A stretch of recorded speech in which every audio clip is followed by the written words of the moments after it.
Good morning, fellow YouTubers. Just Belcher94 here today just to talk about the new Mac OS X Yosmite, whether it's called 10.10, and iOS 8, which is probably coming this fall, which is for like people in the northern hemisphere, but for people like around Australia, and it'll be coming in say spring. This is just from a few hours ago from the WWDC 2014 keynote. So today we've got what looks like to be the new OS X, which seems to look like, we'll just click on it, I'll load it up. By the look of the name, they've changed from if you look back at OS X, like it was all using cat names up to Mountain Lion, which was 10.8, and then we went to Mavericks, and then Yosmite, which is, from the picture, looks like to be a mountain in California, which is pretty much where the big Apple factory is located. Let's go through and just have a look.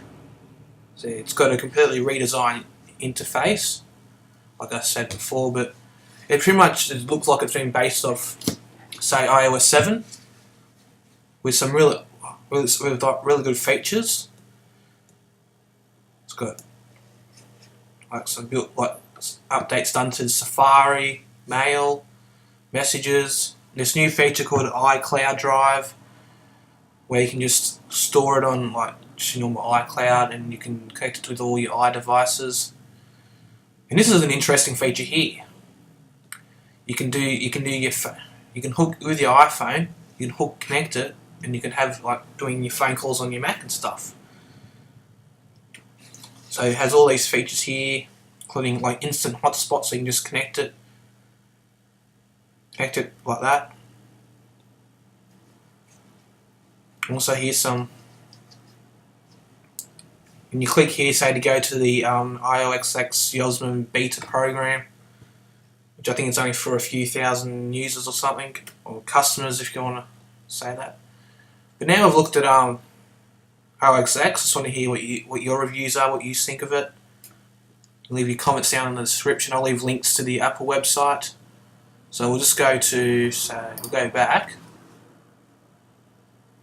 and we'll just click on iOS 8.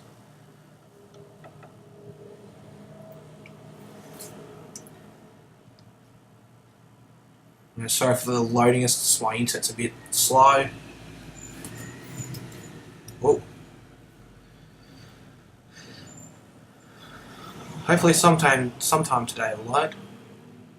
But yeah, just with iOS 8, it still has that same iOS 7 look to it, because it's pretty much being built off iOS 7, but they've added some quite interesting features to it.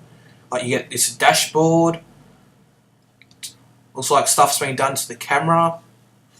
There's an interesting feature in the messages actually. You can tap this voice thing where you can just hold down and you can do you can record a video, upload photos, and even this new voice memo thing here. And with another feature with the messages, you can have a group, you can name groups, and you can have it on because everyone knows about the Don't Disturb mode, which was put in iOS 6. You can have it you can use it just for that message, so when it constantly goes off and off, you don't hear it go off. And that's another good feature too. You can reply to a notification without leaving an app, which is pretty much good if you're in the game zone sort of thing. And that's also a good feature. You can access your contacts from just your multitasking screen. There's been some updates done to the photos where you can just sync it from all your devices, from say iPhone, iPad, iPod Touch, pretty much to your Mac. That's another what I talked about before with the messages. Sorry about that, that's just my phone's going off. That's design. And that's a new thing with the keyboard too. When you're just typing words, you probably would have seen this in say maybe Android had this idea as well. But you type the word and it'll sort of pop up here for the one so you just click that and it'll pop straight into the email or text. And this is an interesting feature, family sharing with your family. So I'm assuming you can share like apps and music and stuff into one device. And this is what I was talking about before with Mac OS X. You have the iCloud drive, which you see here has all your files that you've put onto the cloud drive, so you can access it from your iPad, iPhone, iMac. And with this dashboard thing, it tells you about your health, like sleep, your calories burnt during the day, stuff like that. And also you've got this thing which I talked about, which is you connect it, so you can have. So if you look at the picture, you can have all like the phone call happening on your iPhone, and it connects to your iPad, your Mac, and yes, and Spotlight. You can tell it hasn't changed much from iOS 7, but they've added some tweaks in when you not tweaks, but things in about, say, like what's happening in theaters, movies on iTunes, locations, old messages, mail, etc., etc.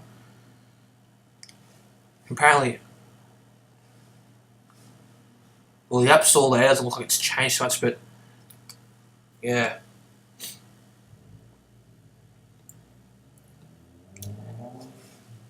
And they're targeting iOS 8 more at businesses now with all these features with iReminders and all that.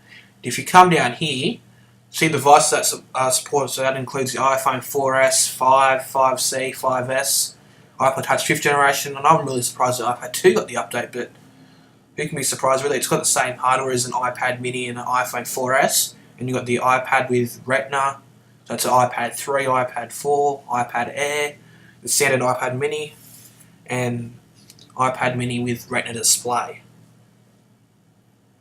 That's probably pretty much it. But I'll try and show more videos when the update does come out and show you how to install it and all that, and give a review on it. But so far, from what I've seen, I reckon it looks good. But leave your reviews on what you think of it in the comments.